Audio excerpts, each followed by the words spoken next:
দেশে গলদা চিংড়ির পোস্ট লার্ভার বার্ষিক চাহিদা প্রায় ৫০০ কোটি, অথচ উৎপাদন হয় মাত্র ৫০ কোটি।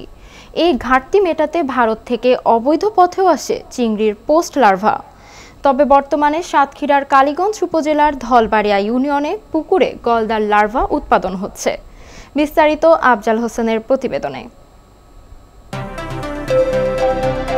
সারি সারি পুকুর, একটার গা ঘেঁষে আরেকটা, এই জলাধারেই চাষ হচ্ছে গলদার লার্ভা।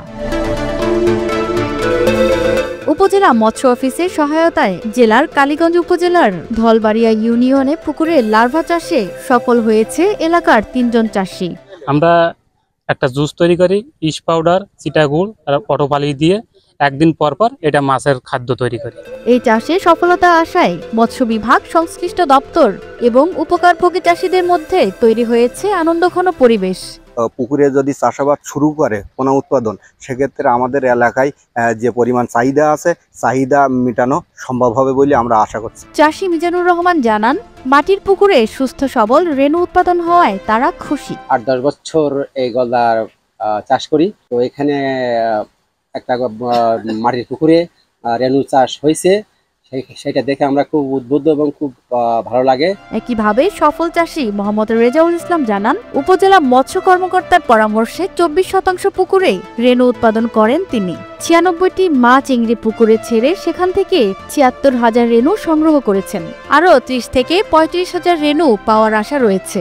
মাটির পুকুরে আমার নিজস্ব ২৪ শতক পুকুরে আমি ৯৬টি গলদার মাদার ছাড়ি। এখান থেকে এই পর্যন্ত মোট ৭৬,০০০-এর মতন মাছ কালেকশন করছি। আরও কিছু মাছ আসে, মনে হচ্ছে আরও ৩০-৪০ হতে পারে। দেশে গলদা রেণুর বার্ষিক চাহিদা প্রায় ৫০০ কোটি হলেও সরকারি ও বেসরকারিভাবে উৎপাদন হয় ৫০ কোটি। এই ঘাটতি মেটাতে ভারত থেকেও অবৈধভাবে আসে চিংড়ি রেণু। তাই স্থানীয়ভাবে চাষিদের প্রশিক্ষণ দিয়ে পুকুরে রেণু উৎপাদনের চেষ্টা চলছে। প্রতি বছর আমাদের সারা বাংলাদেশে ৫০০ কোটির মতো গলদার পিএল এর চাহিদা রয়েছে। সেই তুলনায় আমাদের দেশি বিদেশি সরকারি হ্যাচারিগুলো থেকে যে পরিমাণ আমরা পিএল পাচ্ছি, সেটা প্রয়োজনের তুলনায় খুবই অপ্রতুল।